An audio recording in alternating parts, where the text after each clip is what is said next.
हमारे साथ कांग्रेस पार्टी के राष्ट्रीय प्रवक्ता नेता रणदीप सुरजेवाला जी, शक्ति सिंह गोहिल जी, मदन मोहन झा जी, हमारे साथ सीपीआई पार्टी के नेता, सीपीएम पार्टी के नेता और सीपीआईएमएल के नेता यहाँ उपस्थित हैं। आज बेहद खास दिन है, नवरात्र का शुरुआत है, कलश की स्थापना की गई है और आपको हम इतना कहना चाहते हैं कि जब कलश की स्थापना की जाती है तो लोग संकल्प लेते हैं। आज 10 मिनट हमको देरी हो गई आने में, क्योंकि आज हम लोगों ने कलश की स्थापना की है और संकल्प हमने लिया है और बेहद खुशी है कि आज का दिन हम लोगों ने चुना है और आज के दिन आप लोगों के सामने हम लोगों ने पेश किया है जो प्रण हमारा संकल्प बदलाव का। मैं फिर से दोहराता हूँ, प्रण हमारा संकल्प बदलाव का। इसमें ज़्यादा समय मैं नहीं लूँगा, कॉपी जो है वो डिस्ट्रीब्यूट किए जाएंगे और बाकी करके अन्य दलों के नेता भी अपनी बात को प्रमुखता से आपके सामने रखेंगे। आप सब लोगों को मैं बताना चाहूँगा कि हमने जो वादा किया था, क्योंकि हम ठेठ बिहारी हैं, जो कहते हैं वो करते हैं। पहले भी कहा था डीएनए शुद्ध है। हमने पहले आप लोगों को ये बताया था कि अगर हमारी सरकार बनती है, अगर जनता हमें, बिहार की जनता हमें मौका देती है, तो पहले कैबिनेट में पहले दस्तखत अगर मेरा कलम चलेगा तो 10 लाख नौजवानों को हम रोज़गार देने का काम करेंगे, पहले कैबिनेट में। दूसरी बात हम लोगों ने ये कही थी कि जो भी छात्र छात्राएं या नियुक्ति के लिए आवेदन फॉर्म जो भरा करते हैं उसको हम लोग माफ़ करेंगे। तीसरी बात, परीक्षा केंद्र जाने के लिए जो किराया होगा वो हम देंगे। एक लॉकडाउन के समय आप लोगों ने देखा जितने हमारे श्रमवीर थे किस हालात में थे, फंसे हुए थे।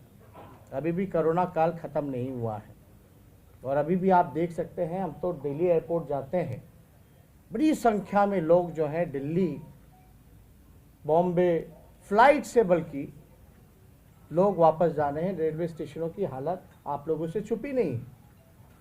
हम लोगों को संकल्प लेना है कि पलायन रोकना है, लेकिन अभी जो स्थिति बनी हुई है उसको लेकर के हम लोग जो है कर्पूरी श्रम वीर सहायता केंद्र पूरे देश में हर जगह खोलेंगे। जहां कभी भी कोई आपदा आएगी तो उन मजदूरों के देखभाल के लिए, सेवा के लिए वो चीज़ किया जाएगा। चौथी बात, नियोजित शिक्षकों के लिए जो हम लोगों ने बात की थी कि उनकी बड़ी लंबे समय से डिमांड रही है कि समान काम समान वेतन मिलना चाहिए, इसको हम लोग जो है पूरा करेंगे। इंफ्रास्ट्रक्चर के क्षेत्र में पुल पुलिया, एक्सप्रेसवेज जो हैं वर्ल्ड क्लास हो, इस पे हम लोगों का पूरा ध्यान रहेगा। आप सब लोगों को, कुछ लोगों को पता होगा, जब हम डिप्टी सीएम थे, डिप्टी सीएम पथ निर्माण विभाग हमारे पास था। अभी तक कुछ समय तक पटना एयरपोर्ट कहाँ नया बनेगा ये तय नहीं हुआ था। हमारी कैबिनेट ने वो तय किया था कि बीटा का जो एयरपोर्ट है उसको हम लोग परमानेंट पटना का एयरपोर्ट बनाएंगे। उस समय हम पथ निर्माण विभाग मंत्री थे, हमने बजट में भी इस चीज़ को इंक्लूड किया था कि मॉडर्न एक्सप्रेसवे जो होता है डेडिकेटेड टू एयरपोर्ट, वो हम लोग जो है उसकी शुरुआत करेंगे। तो वैसे कई एक पुल पुलिया, बड़े एक्सप्रेसवेज जो हैं वो हम लोग काम देखेंगे। एक महत्वपूर्ण बात मैं आप लोगों को बताना चाहूँगा कि बिजली के क्षेत्र में बिहार में खुद का उत्पादन नहीं है, वो खरीदती है और वो महंगे दामों में, दरों में बेचती है। यानी बिहार राज्य ऐसा है जहाँ उत्पादन नहीं है और सबसे महंगा बिजली अगर कहीं मिलता है तो वो बिहार में मिल रहा है। जितने कृषि क्षेत्र में जितने किसान हैं, कृषि ऋण जो है उसको हम लोग माफ़ करेंगे। जीविका दीदी हो या स्वयं सहायता समूह हो, उसके लिए नियमित वेतन और नौकरी और मानदेय को हम लोग बढ़ाने का काम करेंगे। तो हमने इस प्रण हमारा संकल्प बदलाव में कुछ मुख्य बिंदु हमने अपने तरफ से रखा है।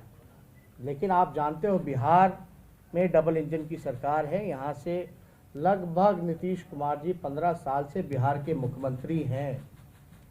अब तक जो है बिहार को विशेष राज्य का दर्जा नहीं मिला।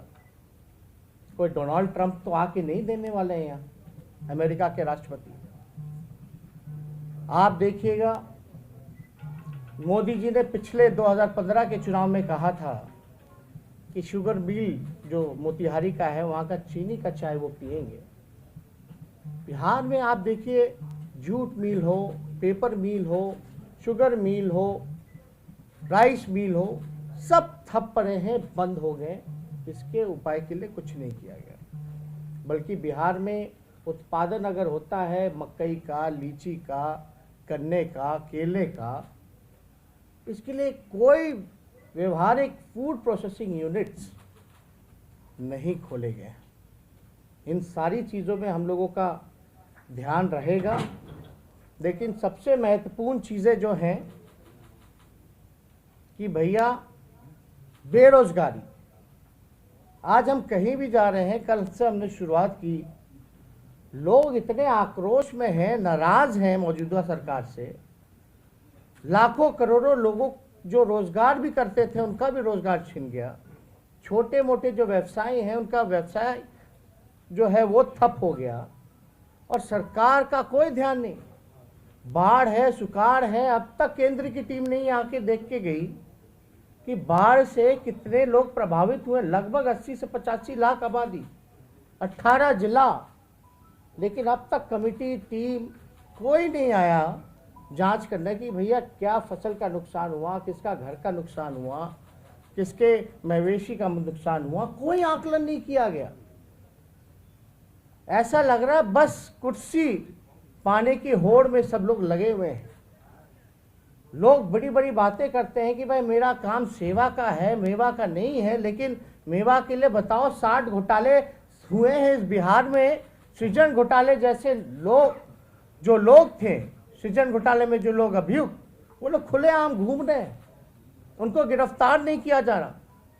तो चाहे भ्रष्टाचार हो, लॉ एंड ऑर्डर की स्थिति हो, एनसीआरबी के आंकड़े आप देख लें, कोई मेरे आंकड़े नहीं। हम लोग भी सत्ता में रहे, कांग्रेस पार्टी 15 में, राष्ट्रीय जनता दल जेडीयू थी। उन 18 महीने का आप निकाल लीजिए और बाकी के बीजेपी जो आई सरकार में उसका आंकड़ा निकाल लीजिए। स्पष्ट रूप से अपराध जो है बढ़ा है। लेकिन जो मुख्य बातें हैं हमने कही हैं, बाकी तो हम लोग आप लोगों से करते रहते हैं।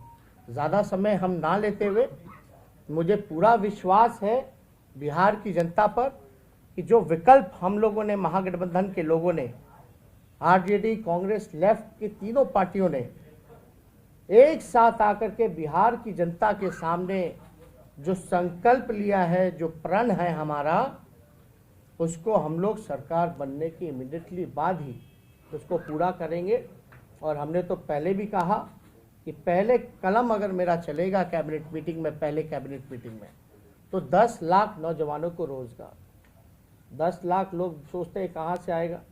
4.5 लाख नौकरियां तो रिक्त पड़ी हैं सरकारी, शिक्षा विभाग में, स्वास्थ्य विभाग में, होम डिपार्टमेंट, पुलिस डिपार्टमेंट्स में।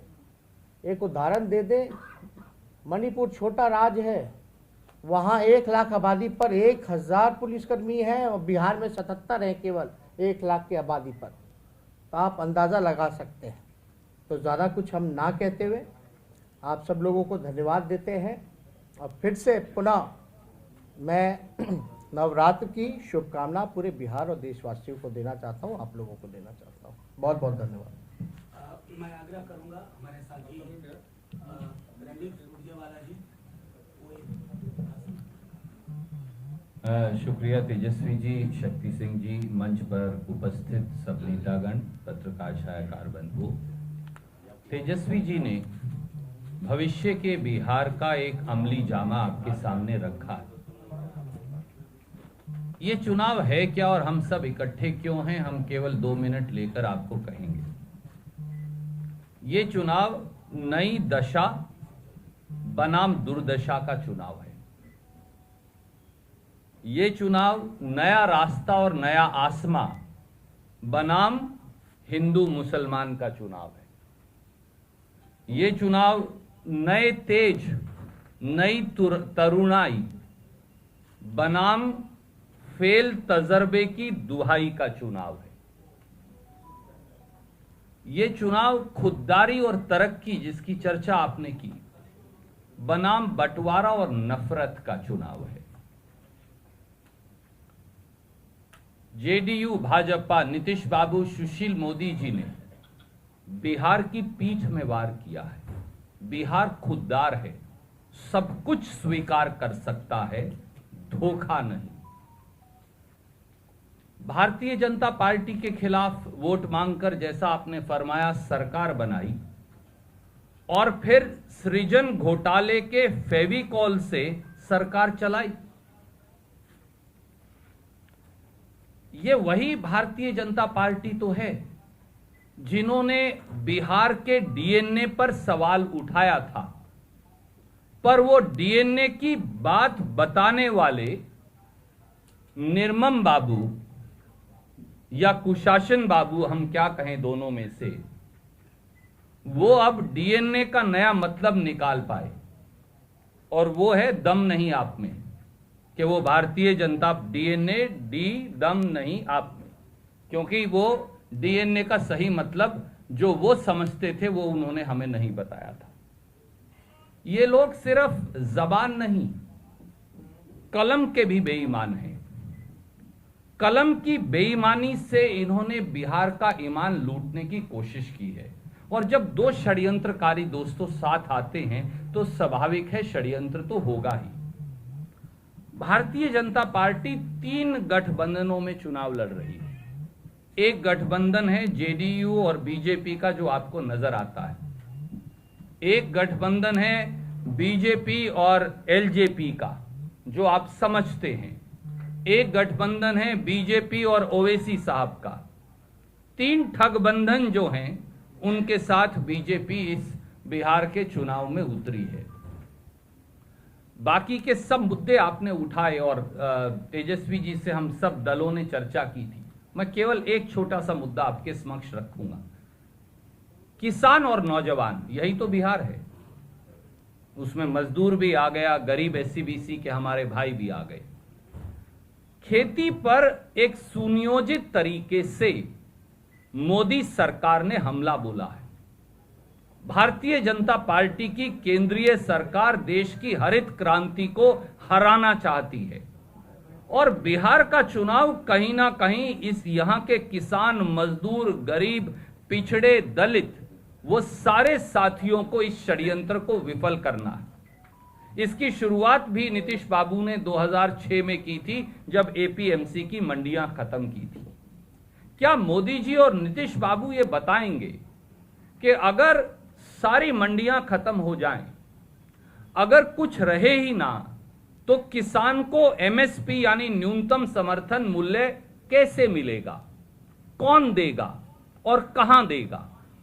15.5 करोड़ किसान देश में हैं। एग्रीकल्चर सेंसस 2015-16 के मुताबिक, और अगर मुझे सही याद है तो 1 करोड़ 75 लाख के करीब बिहार प्रदेश में। तो क्या आप उनके खेत में जाकर एमएसपी देंगे? एफसीआई तो 42,000 देश की मंडियों में एमएसपी नहीं दे पाती, तो खेत में कैसे देंगे? इसीलिए आपने वादा किया है कि जिस दिन हमारी सरकार बनेगी, पहले विधानसभा के सत्र में इन तीनों कृषि विरोधी काले कानूनों को खत्म करने का कानून पारित तेजस्वी जी के नेतृत्व में हमारी महागठबंधन की सरकार करेगी, और किसान को गुलामी की इस बेड़ियों से जो भाजपा ने डाली हैं उनसे आजादी दिलवाएंगे। पहली कलम से मंत्रिमंडल में नौजवान की, और विधानसभा के पहले सत्र में किसान को इन बेड़ियों से मुक्त करवाएंगे। धन्यवाद।